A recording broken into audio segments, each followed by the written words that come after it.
I stood in my own doorway, smiling like a fool, as my daughter-in-law walked past without looking at me. She complained about the curtains. He called my condo a failures life. I served rosemary chicken and poured wine with hands that still remembered how to comfort them. They laughed at my wallpaper, mocked my clothes, and left before dessert. What they didn't know was that the real dinner, the one that would change everything, hadn't even started yet. All right, before we dive into this crazy story, do me a favor, subscribe and tell us where you're watching from.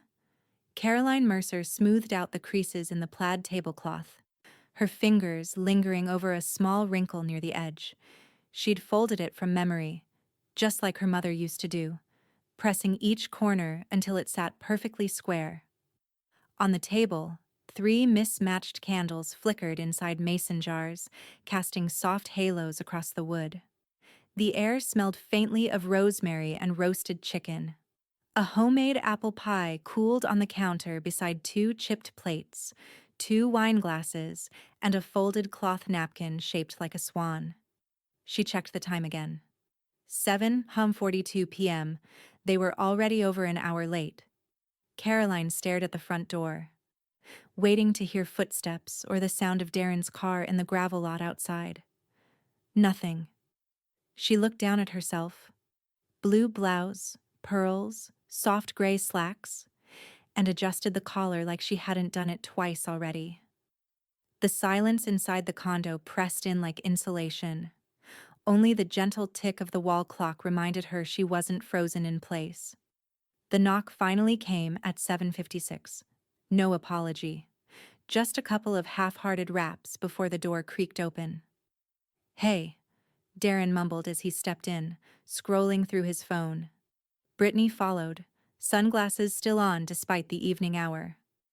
"Ugh, sorry, traffic, and we had to stop for gas." "Twice," she said, dropping her designer tote onto the armchair like it offended her. Caroline smiled anyway. "I'm just glad you made it. I kept things warm."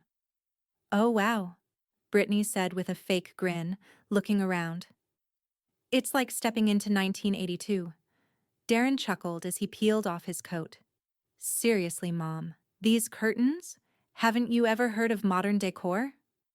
Caroline kept her expression neutral as she closed the door behind them. "I like the ones I have. They still work." Brittany wrinkled her nose at the framed family photos on the wall. "You know, it's kinda cute you still live here. It's like a time capsule for poor decisions." Darren smirked, finally glancing up from his phone. "This is what a failure's life looks like, Britt," he said, nudging her elbow. "No offense, Mom." Caroline's lips parted slightly, but she said nothing. She walked back to the table and lifted the lid on the ceramic dish. "I made your favorite, rosemary chicken with wild rice." Brittany sat down, tugging at her coat sleeve. "You know we're doing low-carb now, right?" Darren shrugged. "It's fine. I'll just eat around it." As they started picking half-heartedly at the food, Brittany's eyes flicked toward the wallpaper behind the kitchen. "Is that a floral border? Wow, I didn't even know people still used wallpaper." Caroline sat down and poured a splash of wine into each glass. Her hands moved slowly, carefully, like she was afraid something might break. "I like the flowers. They remind me of spring." "Yeah," Brittany said, swirling her wine without drinking it. "It's giving retired garage sale." The laugh she shared with Darren rang loud and sharp. Caroline looked at them both for a long moment. Not angry, not even sad. Just still. Then she rose quietly, walked to the kitchen, and opened the fridge. There, wrapped in foil, was a birthday cake she had bought for herself. Chocolate ganache with gold leaf details. She had planned to bring it out after dinner, with candles. Maybe a laugh. Maybe even a moment that felt like family again. Instead, she pulled the pie from the counter and placed it on the table without a word. "No cake?" Darren asked, not bothering to hide his smirk. Caroline picked up the knife. "Pie's easier," she said softly, slicing through the crust with practiced precision. Outside, a car honked in the distance.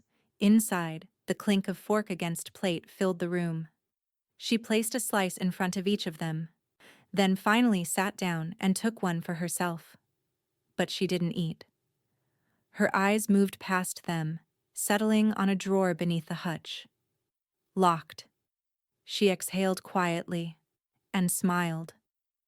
The plates clinked faintly as Caroline cleared the table, stacking them with quiet efficiency. Neither Darren nor Brittany looked up. They sat on the couch now, shoulders nearly touching, phones in hand, thumbs moving with practiced speed. "Do you even know how many likes this reel got?" Brittany asked, angling her phone toward Darren. A second later, they both erupted in laughter. "Oh my God," Darren said, swiping. "You posted that about Laura?" Savage. Caroline rinsed the dishes one by one, the water running warm over her knuckles. She didn't turn around, just kept listening like she always did. "I swear," Brittany said, laughing again, "we need to do a house tour video of this place, like living like it's 1993, thrift edition." "I mean," Darren said, glancing up and smirking, "can you imagine her on TikTok? Today, I'm making meatloaf in my vintage microwave." Brittany made a mock grandma voice. "And here's the couch I bought before Google existed." Caroline's hands paused for half a second. Then she scrubbed the plate harder. The dishwasher door clicked open. She slid the plates in carefully, arranging the cutlery like it mattered. When she turned, Brittany was now taking a selfie on the couch, chin tilted, lips pursed. The dim lighting did her no favors, but she didn't seem to care. "Your condo doesn't even have recessed lighting," she muttered, checking the photo. "No wonder you never take pictures in here." "I manage," Caroline said softly. Darren stood up, stretching his arms. "Do you still not have a car, Mom? Or did it finally die?" Caroline dried her hands with a dish towel. "I don't drive much. Everything I need is nearby." He raised an eyebrow. "Right. The Dollar Tree and expired CVS?" Brittany giggled. "We should seriously talk about her future, like, long-term. A facility wouldn't be the worst thing. Some of those places are actually kinda cute now." Caroline leaned against the counter, the towel folded neatly in her hands. "Is that what you were thinking about tonight? My long-term care?" Darren waved a hand, dismissive. "We're just saying, this place is kinda sad, Mom. You deserve better. But you're not exactly helping yourself." Brittany chimed in, not missing a beat. "It's not even about money, it's about presentation. People your age don't realize how depressing this vibe is." Caroline studied them both for a moment. "Thank you for coming tonight," she said, voice tight but even. Darren blinked, confused by the sudden change in tone. "We'll head out," he said, grabbing his coat off the armchair. "Thanks for dinner." "It was fine," Brittany added, slinging her tote over one shoulder. "Maybe next time we can go out somewhere with parking." Caroline nodded once and walked them to the door. No hug, no warmth. Just a gentle, "drive safe," before it clicked shut behind them. Silence returned like a wave. She stood there a moment longer, then turned and crossed the living room, her steps slower now. The same lamp flickered in the corner. The same floral wallpaper peeled faintly near the ceiling seam. The same stack of library books sat untouched on the end table. But her eyes were locked on one thing only: the hutch. She knelt down, reached under the lip of the drawer, and slid her hand along the underside until her fingers found the tiny key, taped where no one would think to look. The lock clicked open. Inside was a black velvet box and a stack of papers folded into a leather-bound folder. She lifted the fob first. Sleek, heavy, unmistakable. A silver Maserati Trident glinted in the dim light. Beneath it, the deed. Waxhaw Estate, full title transfer to Caroline Lynn Mercer. She sat back on her heels, the fob still in her hand. For a long time she said nothing. Just stared at the cold metal, her expression unreadable. Then quietly, almost inaudibly, she exhaled and whispered, "Not yet." The elevator chimed softly as it opened onto the 14th floor of the glass-paneled law building in uptown Charlotte.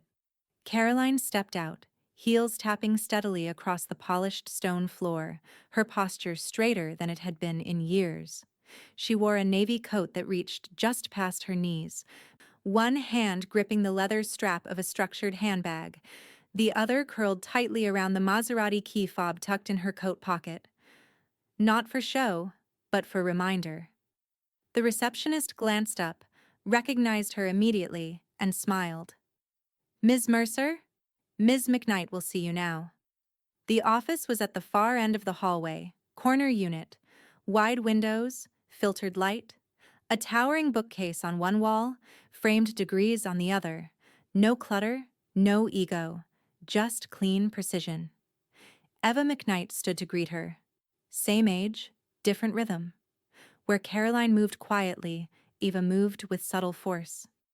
Her short gray hair was immaculately styled, her charcoal suit pressed to the inch.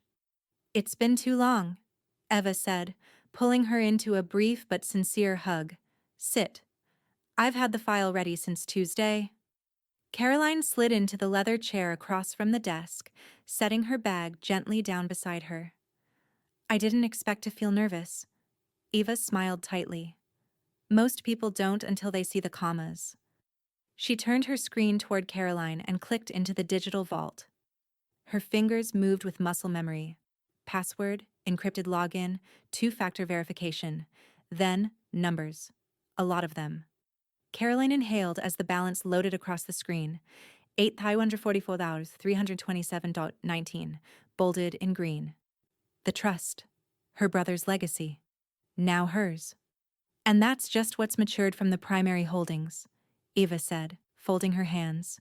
"There's also rental income, stock growth, and residual real estate shares. It's doing very well." Caroline blinked slowly. Not out of surprise. She'd always known the trust was substantial, but out of clarity. It no longer felt distant. It felt ready. "I want to move some of it," she said, voice steady. "Not all. Just enough to activate." Eva cocked her head. "You're sure?" "I wasn't. Now I am." Eva reached for a sleek leather folder and slid it across the desk. "Once we initiate any movement, the veil drops. Your name goes into the public record again.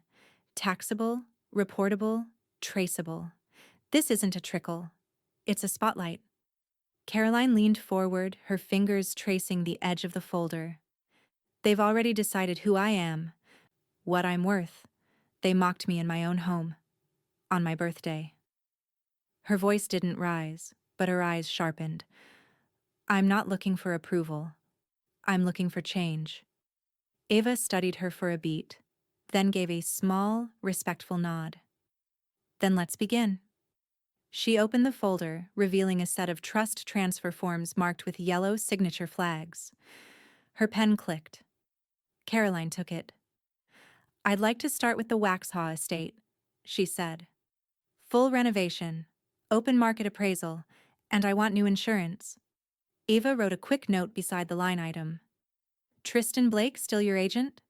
"Yes. He's discreet." She signed the first page, then the second. "What about liquid?" Eva asked. "Cash transfer?" Caroline hesitated.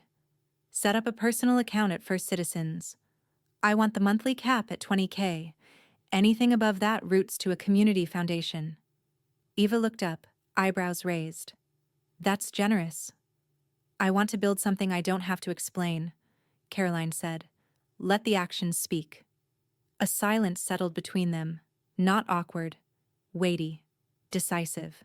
Eva leaned back. "Once this is set in motion, you'll be on the radar.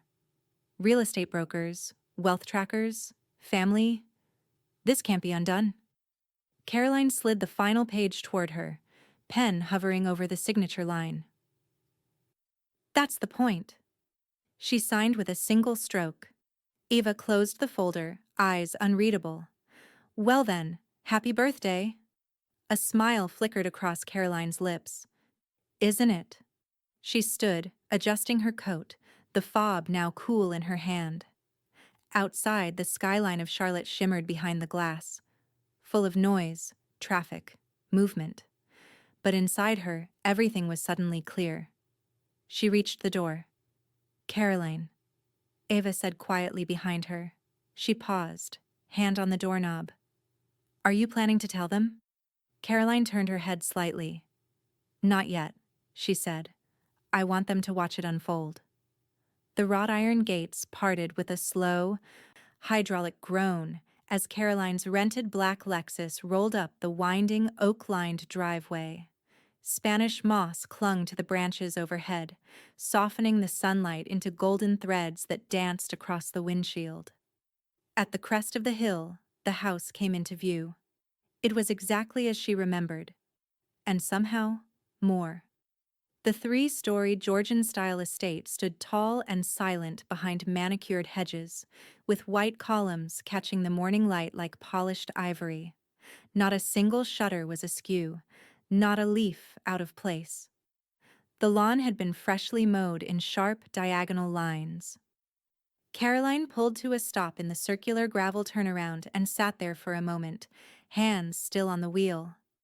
She hadn't been here in months. Not since before the last appraisal. The estate had been tucked away like a secret she wasn't ready to share, not even with herself. She stepped out of the car. Her boots crunched on the gravel as she made her way to the double front doors. They opened before she could knock. Ms. Mercer, Tristan Blake said warmly, stepping aside to let her in. Welcome home. Tristan was as polished as ever, salt and pepper hair, tailored navy sport coat, and the posture of someone used to closing million-dollar deals without raising his voice. He gestured toward the marble foyer. We did a soft staging reset last night. Want to take a look?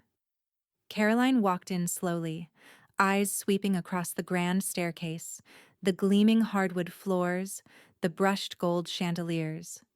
Every surface gleamed. Every piece of furniture was chosen to suggest effortless, inherited elegance. She exhaled softly. It looks exactly as it should. Tristan nodded, handing her a folder.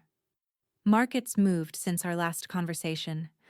Comps put it around $3.7 million, but honestly, with a private showing and the right buzz. I'm not selling, Caroline said, still gazing into the great room. A fire flickered gently in the hearth, framed by a carved limestone mantel. Not yet. Tristan adjusted his cufflinks. Then we'll optimize for visibility. Quiet upgrades, soft launch, buzz control. No press. Just whispers. They moved room by room. The library with its floor-to-ceiling walnut shelves. The sunroom wrapped in glass, overlooking a cascading stone pool. The second-floor guest suite with its private balcony. Each space felt unreal, like she had stepped into someone else's life. Until she reached the master bedroom. There, on the dresser, she saw them. The photos, carefully framed, newly placed. A picture of her brother in his army uniform. One of Caroline and Eva from a courtroom ceremony in '94. And a small one of Darren as a child, holding a fishing rod, smiling proudly with his first catch. Her gaze lingered on that one. Tristan cleared his throat gently. We brought in a photographer. I can have the new shots to you by tomorrow. I want some of my own, she said. She took out her phone and snapped a wide shot of the fireplace, another of the reading nook in the library, then the pool, sunlight hitting the water just right. And finally, the front gates from inside the house closed tight. She didn't post them. Not yet. Tristan checked his watch. Cleaning team arrives at 4. Garden crews already started. Do you want to schedule the preview dinner next week? Caroline turned toward him, lips curving into the faintest smile. Yes, but not for buyers. He raised an eyebrow. Family? Let's just say guests. She lingered in the foyer after he left, hand resting lightly on the banister. The house didn't just feel lived in, it felt earned. Back in the Lexus, her phone buzzed with a notification. Group text, Brittany. Brittany, 1:43 p.m. LOL, we had to eat her dry meatloaf. Someone get this woman a recipe or a retirement plan. Darren responded with a laughing emoji. Then silence. Caroline stared at the screen, unmoved. Then slowly she tapped the message, held it, and hit Save to Album. She didn't reply. She just opened her photo roll, selected the shot of the Waxhaw estate gates, and marked it as favorite. Then she locked the phone and drove away, without looking back. The GPS announced their arrival as Darren's Range Rover turned off the rural highway and onto a long, tree-lined road. Brittany frowned, lowering her sunglasses as she peered out the windshield. This can't be right, she muttered. It's like farmland. Darren double-checked the address. She said it's her place. Your mom doesn't have a driveway like this, Brittany said flatly. She parks in front of a laminate mailbox with faded numbers. The Range Rover crept forward, tires crunching over gravel as the trees gave way to the manicured lawn of the Waxhaw estate. And then they saw it. The mansion rose ahead like a vision from a luxury magazine. White columns, black shutters, symmetrical hedges, wraparound porch. The driveway split into a pristine circular turnaround anchored by a tiered fountain that sparkled in the evening sun. Brittany's mouth opened, but no sound came out. Darren sat back in his seat. What the hell? This cannot be hers, Brittany said, eyes wide. She lives in that, what do you even call it? Shoebox rental with the cat pee carpet and the cracked teacups. Call her, Darren said, though his voice had lost its usual edge. Before she could, the front gates parted. And there was Caroline, standing just inside the entry, in a tailored black sheath dress and a silk shawl that floated around her shoulders like smoke. One hand held a glass of wine, the other rested lightly on the gate's brass latch. She didn't wave. She just smiled. Darren slowed the car, rolled down the window. Mom? She sipped her wine, then opened the gate fully and gestured with a subtle sweep of her arm. Come in. They parked near the fountain. Brittany stepped out slowly, adjusting her blouse as if she'd been caught out of dress code. This has to be a rental, she whispered. An Airbnb, there's no way. Darren followed behind her, trying to hide his confusion behind forced casualness. Is this your new job or something? Caroline met them at the base of the porch steps. I thought we'd have dinner here this time, she said simply. Darren looked around, brow furrowed. Wait, you own this? Caroline tilted her head slightly. Did you think I didn't have a life outside that condo? Brittany gave a tense laugh. No offense, but yes, we did. Then I suppose this will be educational, Caroline replied, turning toward the house. Come, there's champagne inside. They followed her into the foyer, nearly tripping over themselves as they stepped onto the gleaming floors. Brittany stared up at the chandelier overhead like it had personally insulted her. Are those real crystals? She asked under her breath. Waterford, Caroline said without turning around. Inherited. They passed through the great room into the dining area. The table was set with fine china, gold-rimmed stemware, and silver utensils that caught the evening light like jewelry. A soft jazz track played from hidden ceiling speakers. Brittany's face flushed. Darren finally spoke. Mom, how long have you had this place? Long enough. And you just never told us? You never asked, Caroline said, pouring champagne into 3 glasses. There was a pause. Then, casually, as if tossing a scarf onto a chair, she plucked a small keyring from her clutch and held it out. What's that? Darren asked. The guest house, Caroline replied. I had it prepared for you two. You're staying the weekend. Brittany blinked. I. What? It's the cottage on the east side of the property, Caroline said calmly. Full kitchen, private entrance, pool access. I thought you might want to see how I live. Now. Darren didn't move. Why would you do this? Caroline clinked her glass gently against hers and took a slow sip before answering. Because you thought I wouldn't. Brittany reached for the keys with a hand that trembled just slightly. Wait, you're serious? Caroline didn't answer. She simply turned toward the dining room, where roasted duck, fresh asparagus, and white truffle risotto were already being placed by a catering team neither of them had noticed. She paused at the archway and looked back over her shoulder. Dinner's at 7, she said. Try not to be late this time. The morning sun filtered through linen drapes as the scent of brewed coffee and orange blossom filled the air. Caroline stood in the main foyer with a porcelain mug in hand, her posture serene. Across from her, Darren and Brittany looked like two tourists, still not convinced they'd stepped into the right country. Sleep well? She asked lightly. Brittany adjusted the sash on her silk robe, borrowed from the guest house, of course, and gave a tight smile. The water pressure in the guest shower is better than our place.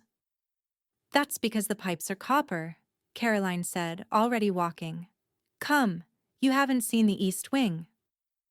They followed her into a wide corridor with antique sconces and hardwood floors that shone like still water. Paintings lined the walls, oils, not prints, framed in gold-leafed wood. Caroline paused before a tall glass-paned door and pushed it open. Inside, warm tile wrapped around a luxurious indoor spa. Water fell from a stone wall into a heated pool. Beside it, a cedar-lined sauna with frosted glass privacy. Brittany blinked. You have a spa? Caroline nodded. I use it every Friday. That's when the gardener's here, so it's quiet out back. Darren walked to the edge of the pool, hands in his pockets. This is insane. No, Caroline said simply. It's maintained. They moved next into a private wine cellar, cool, dim, and lined with custom oak racks. Caroline trailed a hand over the labels. French reds, Italian whites. A climate-controlled cabinet at the back held rare vintages behind fingerprint-protected glass. Do you even drink this much wine? Brittany asked. No, Caroline replied, but I like knowing I could. The upstairs held more surprises, 8 bedrooms in total, all uniquely decorated. One had floral wallpaper and a vintage writing desk. Another had a built-in library and reading chair tucked into a dormer window. Brittany lingered in that one, running her fingers over the spines of leather-bound books. Darren broke the silence with an awkward chuckle. Okay, but is this lottery money? Be honest. Caroline turned, meeting his eyes. No, Darren. I didn't gamble. I inherited a life. I just waited to show it. Brittany scoffed under her breath but said nothing. She drifted toward the master suite, trailing behind the others. Her fingers brushed along the furniture. The tufted bench, the marble-topped dresser, the gilded mirror above the vanity. She waited until Caroline and Darren continued toward the West Hall. Then she opened the top drawer. Inside, a stack of bank correspondence, neatly bundled envelopes, and a slim black jewelry case. She flipped open the box. A diamond tennis bracelet winked up at her. Her hand hovered. Looking for something? Caroline's voice was right behind her. Brittany froze. She turned slowly, blinking as if she hadn't done anything wrong. Oh, sorry, I thought this was, part of the tour. It is, Caroline said coolly, stepping forward. That drawer belongs to me, so does everything in it. Darren reappeared in the doorway, sensing the shift in temperature. Everything okay?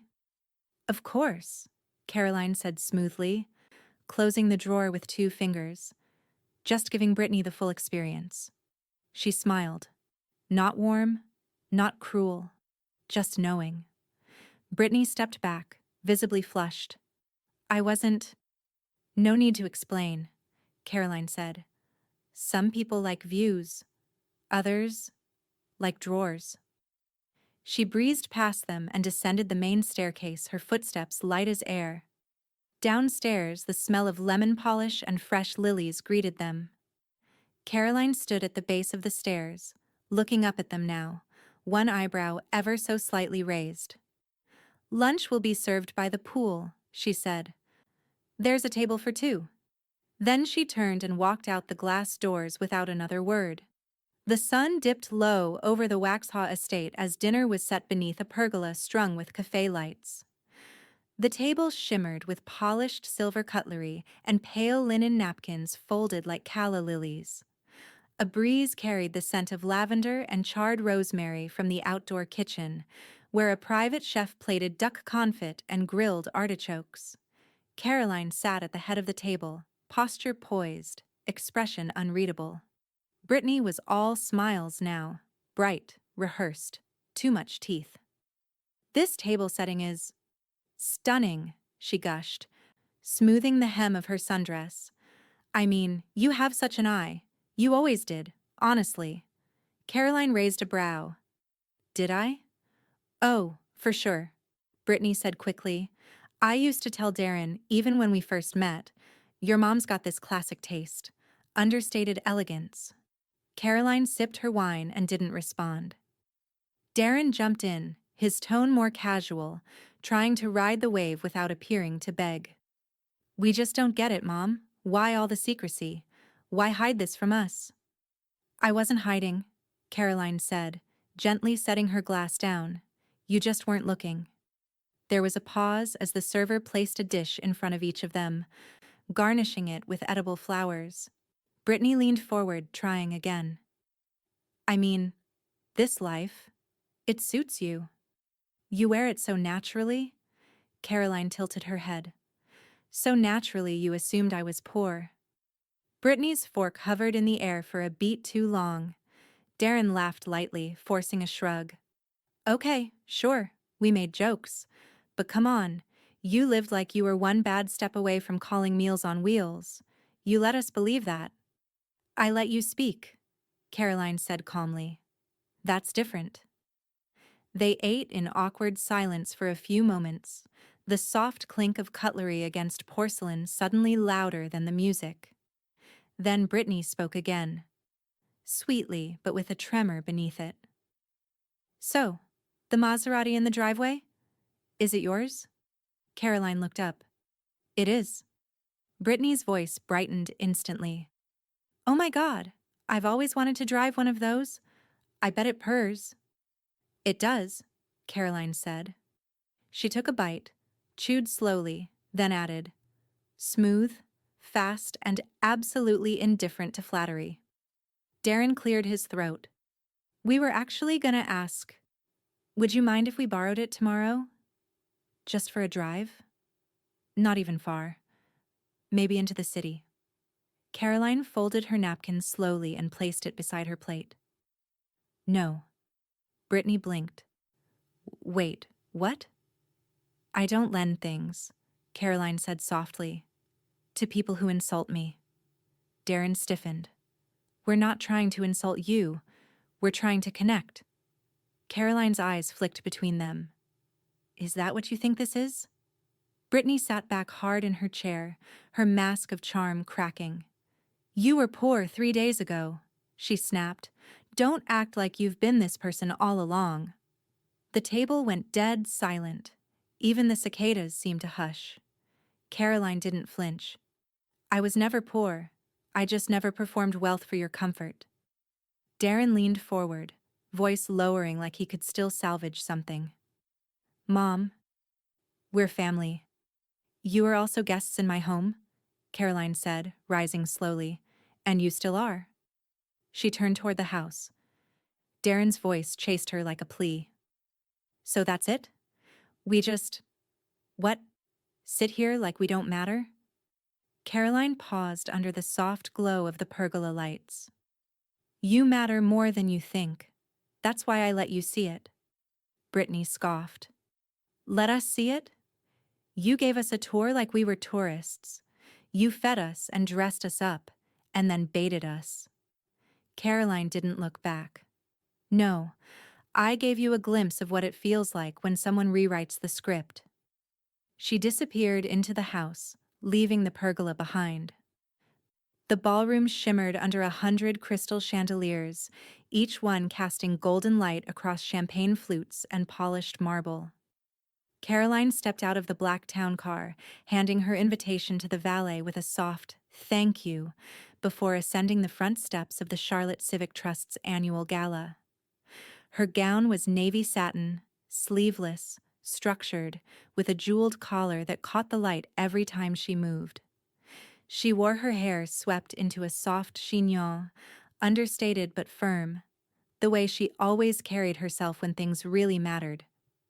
Inside, waiters in black tie moved between guests offering truffled canapés and glasses of rosé.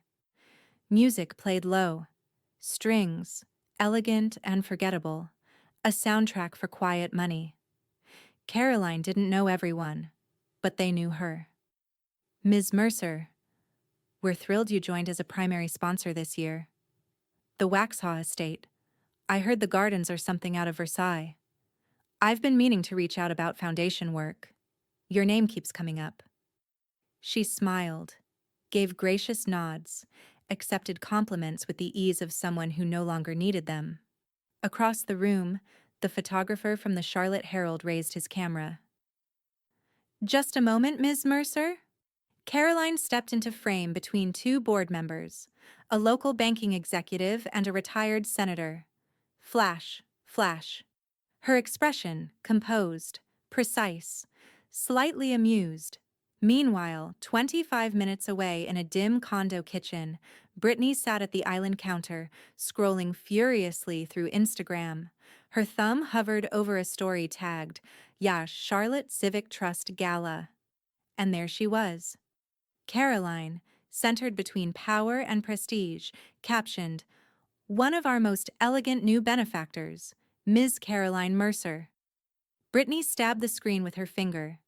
She didn't even tell us. Darren looked up from his laptop. Tell us what? That she's cosplaying as the Queen of North Carolina? She's a sponsor, Darren. You don't just show up at things like that unless you're somebody. Do you know how hard it is to even get invited to those? I thought we were getting invited, he said. Aren't you following up with Eva or whoever? Brittany hesitated, then admitted. I did. And? They said, it's at capacity. Darren stared. You're kidding. They very politely told me the guest list was curated months ago, she said bitterly, tossing her phone down. But I saw someone there who interned at a lifestyle blog 2 years ago. Meanwhile, Caroline is in the center of every photo like she runs the damn event. Darren leaned back in his chair, arms crossed. She's doing this on purpose. Brittany scoffed. Of course she is. She's making a point that she's refined now. Better than us. She's trying to make us look bad. Back at the gala, Caroline stood near a marble fountain where string lights reflected in the water. Ava approached, a flute of champagne in one hand, her smile subtle but sharp. Your table pulled the most donations for the housing initiative, Eva said. And we just got news about the offshore holdings. Caroline raised a brow. Oh? Eva leaned in, voice low. 2 additional properties in Asheville, and the dividend on the oil shares kicked in early. You'll see another $500,000 before November. Caroline gave a quiet laugh, the kind that didn't ask for applause. It's strange, she said. People assume everything I have came out of nowhere, as if legacy can't be quiet. Eva looked at her closely. You're enjoying this. Caroline didn't deny it. I'm enjoying the space, the silence, now that I've stopped defending who I am. Eva clinked her glass gently against hers. Then let's make sure it lasts. As they turned toward the ballroom, The photographer caught another shot of her walking away, shoulder back, chin lifted, the lights haloing her figure like it belonged there all along. The sun glinted off the showroom windows of Silverline Auto House, Charlotte's most exclusive luxury dealership. Inside, the floor gleamed like obsidian under the weight of power. Bentleys, Aston Martins, a midnight blue Jaguar F-Type, and front and center. The sleek curve of a silver Porsche Panamera. Caroline stepped inside without hesitation. Harper Lynn, the dealership manager, clocked her entrance and smiled immediately. No fanfare, no fawning, just respect between equals. Ms. Spider Mercer, Harper said, extending a hand. Your garage just got a little more competitive. I prefer the word curated, Caroline replied, coolly amused. Harper led her to a private office where the paperwork waited in a black folder, already tabbed and labeled. We've detailed both vehicles, topped the tanks, and synced the onboard systems to your First Citizens account, both paid in full. Caroline glanced out the window toward the delivery bay. The Porsche shimmered like liquid steel. The custom Jaguar XF, deep emerald with cream leather interior, sat beside it like a waiting chess piece. No license plate frames, Caroline said. Understood, Harper replied. The branding stays inside the title. They shook hands. An hour later, Caroline exited the dealership lot behind the wheel of the Panamera. Sunglasses on, window half down, one hand resting lightly on the wheel. She drove in silence, passing through intersections like the city had always belonged to her. She didn't expect to see them when she pulled into the Waxhaw estate, but there they were, standing at the gate, blocking her path like unpaid interns trying to get past a red carpet rope. Brittany wore a tailored coat over a bodycon dress that tried too hard. Darren stood with his hands in his pockets, shoulders squared but eyes wary. Caroline slowed the car but didn't roll down the window. Brittany stepped forward, plastering on a smile. We wanted to talk. Can we talk? Caroline parked, shifted into neutral, and turned off the ignition. Then she got out. No greeting, no fury, just stillness. Look, Brittany said, voice tight but trying to be warm. We know we've misjudged some things, and maybe we let our egos get ahead of us. We just want to fix it, Darren added. We're family. This doesn't feel right. Caroline walked right past them. No hug, no eye contact. Brittany reached out and touched her sleeve. Caroline, wait, please.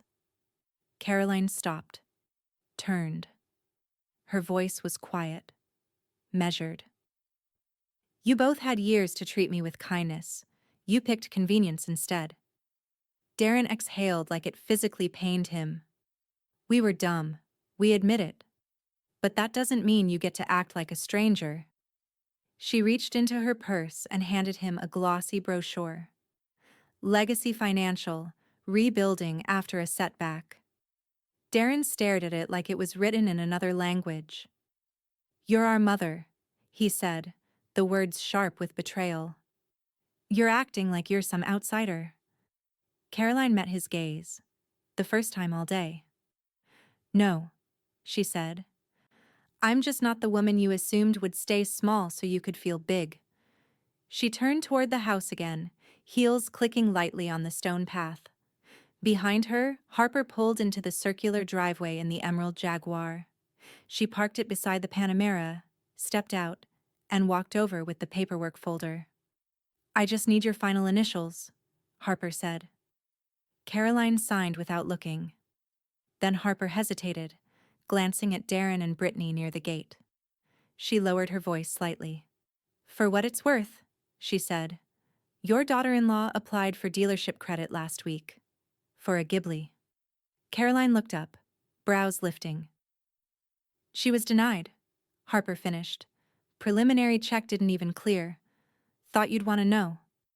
Caroline's eyes didn't widen, her jaw didn't tense, just a soft exhale. Like a puzzle piece had clicked quietly into place. I do want to know, she said, her voice even. Thank you. The Waxhaw Estate Library was bathed in golden afternoon light as Caroline sat at the long mahogany desk, a crystal glass of iced tea at her elbow and a tablet open before her.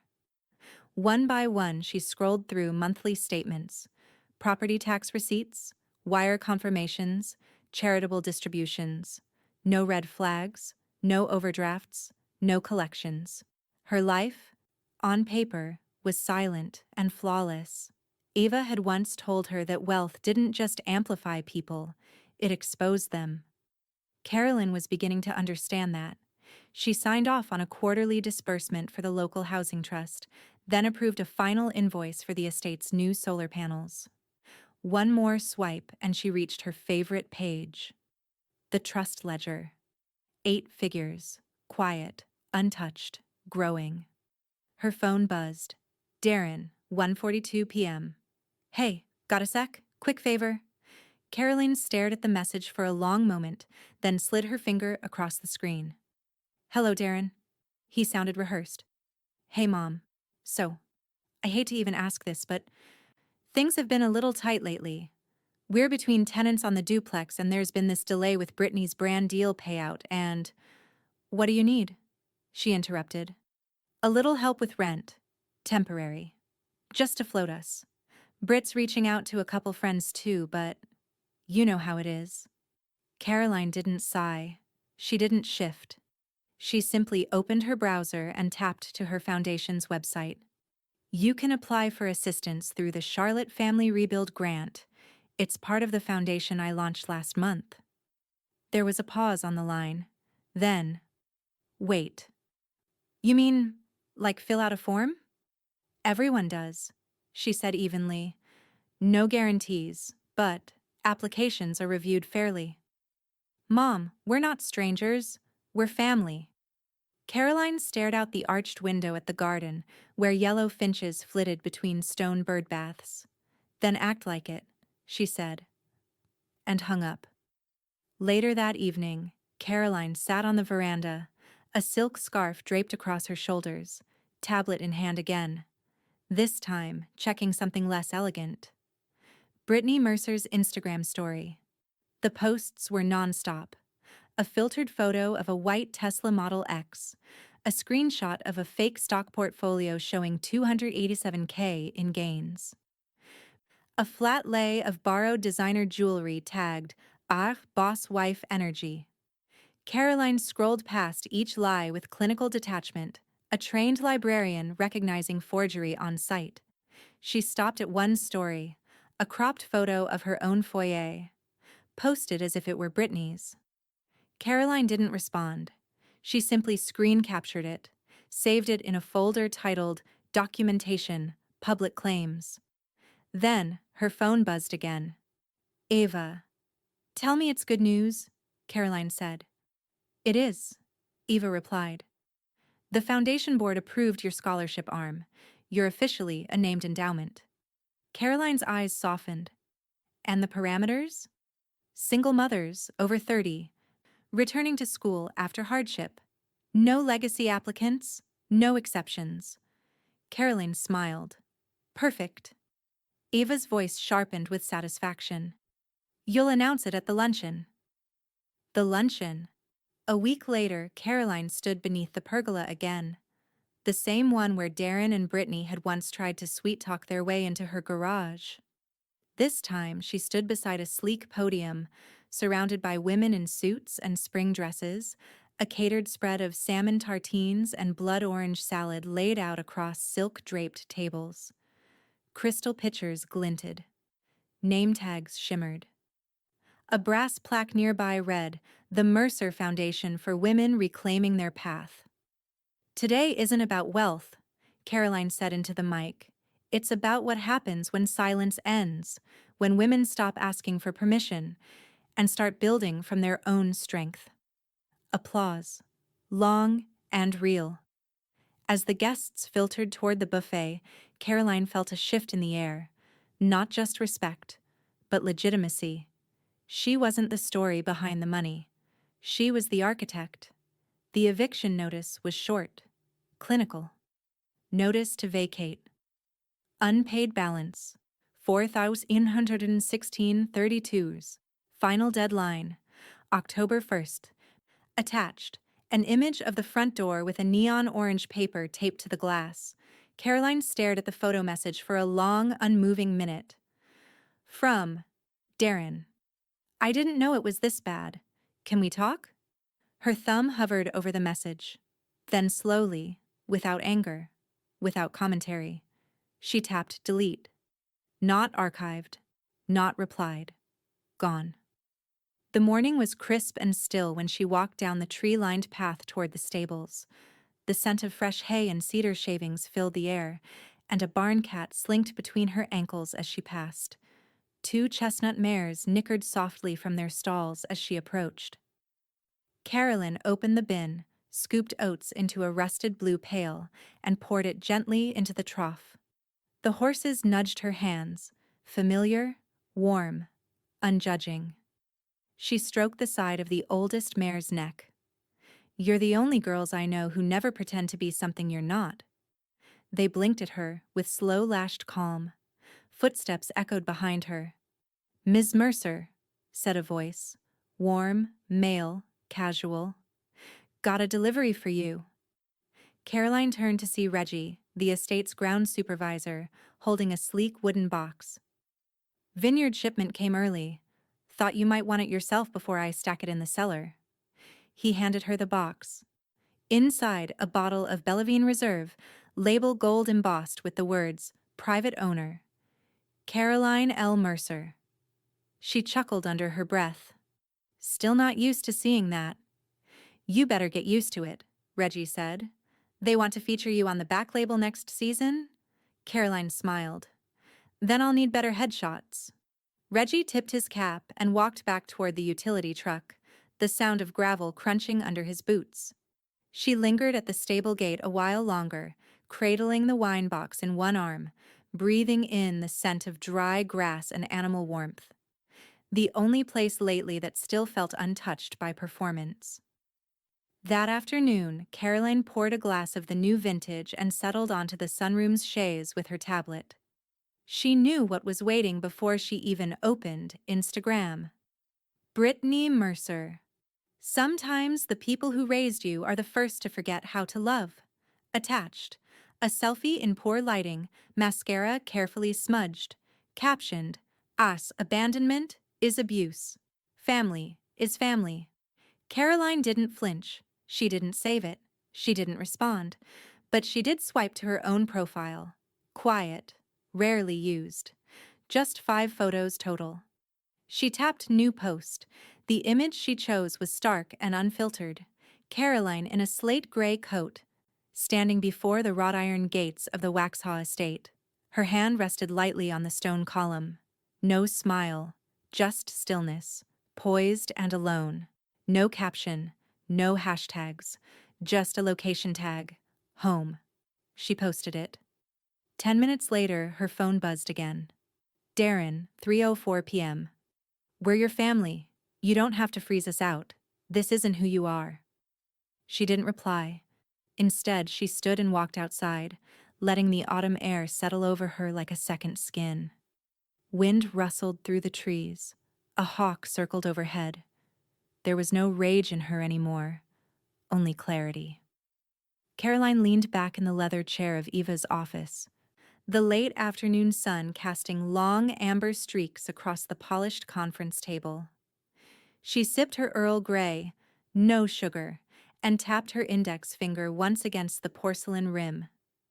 Eva clicked open a folder labeled Martin Trust Supplemental Holdings, then turned her laptop screen toward her. A series of rows loaded, wire transfers, brokerage logs, Swiss account numbers, Cayman deposits. Then the number appeared, bold and cold and quiet. 4,131,202.74. Caroline blinked once. Is that? Eva nodded. Your brother had a habit of tucking assets into corners. This one was off-grid until the estate's international audit tripped a dormant investment account. Caroline stared at the screen, then set her teacup down with an audible clink. No wonder his accountant never slept. It's fully yours, Eva added. You're the sole heir listed. There was a silence. And then, unexpectedly, from deep in Caroline's chest, came a soft laugh. It started as a breath, then bloomed into a small, disbelieving chuckle. Her first real laughter in weeks. Eva raised an eyebrow, smiling. Haven't heard that sound from you in a while. Caroline shook her head, still grinning faintly. They were fighting over a car. A car, and I was sitting on this. Eva closed the folder and folded her hands. So, what do you want to do with it? 3 days later, a quiet press release hit Charlotte's nonprofit newswire. Mercer Foundation announces $4.8 investment in transitional housing initiative for single mothers in Mecklenburg County. No press conference, no interviews, just a statement of action. Clean, direct, irreversible. The money had already been wired. The plan, to break ground on 4 fully furnished duplexes in underserved neighborhoods, each with a childcare annex, vocational office, and solar support. Caroline's name would appear only on the foundation's internal report. She didn't want applause. She wanted results. Darren saw it first, scrolling bleary-eyed through Twitter while hunched over a microwave burrito. He blinked at the headline. Read it again. 4.8? Brittany looked up from her phone with a frown. What? He shoved the screen toward her. She just gave away millions, publicly, under her name. Brittany snatched the phone. Scrolled, mouth tightening as she reached the official foundation letterhead. Caroline's name appeared in black serif font. Clean, unshakable. She threw the phone down onto the counter with a loud slap. She can't just give that away. It's her money. It's family money, Brittany snapped. It's from his brother. She's sitting on all this wealth and playing philanthropist while we're being humiliated. Darren didn't answer. He rubbed a hand across his jaw, expression unreadable. Brittany stormed out of the room and reappeared moments later with her phone already ringing. She wants to go public? She muttered. Fine. Caroline was in the garden, deadheading hydrangeas, when her phone buzzed. She pulled off her gloves and glanced at the screen. Brittany, 4:52 p.m. I just saw the press release. This isn't your private stash. It's a family estate. You don't get to cut us out like we're strangers. We deserve a family cut. Caroline read the message once, then again. She smiled, not with amusement, but with something colder. Clean. She placed her phone gently back onto the garden table, picked up her shears, and began clipping again, blue petals falling like slow confetti into the mulch below. The conference room at Locke and Adler LLP was pristine. Soft gray walls, high-backed leather chairs, a carafe of citrus water sweating quietly in the center of the table. But the atmosphere was not gentle. Caroline sat at the head of the table, calm and deliberate, as her estate attorney, Mark Adler, slid the updated trust packet toward her. It's final once you sign this, he said. No probate loopholes, no bloodline appeals. Everything passes through the foundation. She nodded. Good. Mark's pen clicked. And you're certain? Nothing for your son or daughter-in-law? Caroline didn't even blink. I'm not punishing them. I'm protecting the good this money can still do. The documents were thick, over 100 pages. But she didn't hesitate. One by one, she signed. Page after page. Smooth strokes. No pauses. When it was done, Mark looked up. It's legally airtight. Even if they tried to contest, it wouldn't hold. You're covered. Caroline exhaled slowly. Then we're finished. By the time the courier reached Eva's office with copies of the new will, the voicemail had already been forwarded. Brittany's voice, shrill and brittle, played on speakerphone. She's cutting us out intentionally. That foundation is just a cover. She's laundering her legacy so we can't touch it. I swear to God, Eva, if you don't fix this, I will take it public. I'll sue for inheritance interference. This is elder manipulation. Click. Eva tapped her finger against her cheek as the silence returned. Dignified as ever, she muttered. She forwarded the message directly to the Foundation's legal team with one note. For records, expect escalation. That evening, Caroline walked through her estate quietly. No phone, no assistant. Just her and the creak of century-old floorboards beneath her slippers. In the sunroom, she paused by the window and looked out over the field where the orchard had just been planted.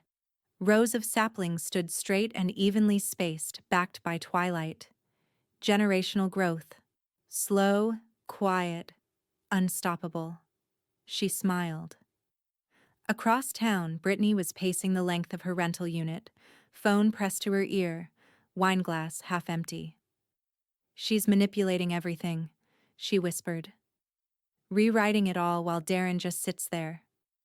Her divorce attorney's voice on the other end was crisp. So you're saying your financial future has been willfully obstructed by someone outside the marriage? Brittany's eyes sharpened. I'm saying my mother-in-law has diverted marital wealth into protected nonprofit holdings to block our rightful share. She's not your spouse, but the assets passed through our household. He was supposed to inherit. A pause. There's an angle, the attorney said slowly. It won't be easy, but if you file first, and quietly, we can pursue your share as a separate claim. You'll need to move fast. Brittany looked toward the closed bedroom door. Darren's muffled voice carried through the wall. On yet another job interview call that wouldn't pan out. She drained the rest of her wine. I want to file, she said. The next morning, Darren received a manila envelope hand-delivered to their apartment door. Superior Court of Mecklenburg County petition for dissolution of marriage, irreconcilable differences, filed by Brittany Mercer, citing financial deception, emotional abandonment, and obstruction of marital potential. He stood there in the hallway for a long time, envelope in hand, mouth dry. Meanwhile, Caroline sat on her porch beneath a wool shawl, watching the sun burn off the last of the mist curling through her garden. Eva arrived quietly, holding 2 cups of coffee. Heard the news, she said. Darren didn't take it well. Caroline sipped her drink. And Brittany? Eva smirked. Filed for divorce yesterday. Caroline didn't react at first. She just set her cup down and folded her hands in her lap. Then she looked out at the land she now owned, clean, protected, and fully hers. She's not leaving him, Caroline said finally. She's divorcing me. The manila envelope lay open on Eva's desk, legal documents splayed like an autopsy of someone else's decisions. She's calling you the stressor, Eva said, adjusting her glasses. Undue emotional strain imposed by toxic in-laws, resulting in financial deterioration and marital collapse. Caroline didn't blink. Toxic in-laws, she echoed. That's creative. Eva shrugged. She's trying to tie the trust exclusion to her divorce settlement, arguing it destabilized her marriage. And the judge tossed it, said it was an internal family matter and not grounds for asset distribution. Caroline allowed herself a quiet breath. She also filed for temporary spousal support, Eva added, flipping the page. Caroline raised a brow. Let me guess. Eva grinned. Denied. The court's rejection came swift and final. No financial claims, no foundation access, no backdoor inheritance leverage. By mid-November, Darren had vacated the townhouse. Brittany left a few weeks earlier, apparently to spend time finding herself on her cousin's couch in Atlanta. The Range Rover was gone, sold or repossessed. Caroline didn't ask. Darren's new address arrived via a redirect slip buried in the mail Eva scanned for legal reasons. 1407 Maple Bend Road, Apton 3B. Caroline knew it. The building was modest, quiet, functional. one of the first affordable housing complexes built by her foundation's pilot initiative 3 years ago. The irony wasn't lost on her. She read the letter twice, folded it neatly, and slid it into a folder marked Personal Notes. 2 weeks later, she bought the unit directly above him. Unit 4B? Asked the property manager, flipping through the deed. Correct, Caroline said. It will be leased through the foundation. Applicants already selected. She handed over a file. Leah Jefferson, 29, CNA student, mother of 2. No deposit needed, Caroline added. Move-in gift basket will be delivered day of. The ribbon cutting was small, private, no press. Just Leah, her kids, a caseworker, and a foundation photographer with a simple Nikon.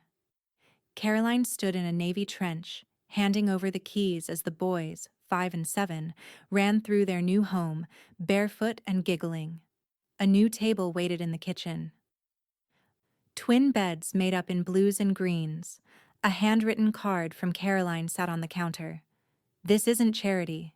This is a beginning. CM Leah hugged her. It wasn't performative, just tight and fast and grateful.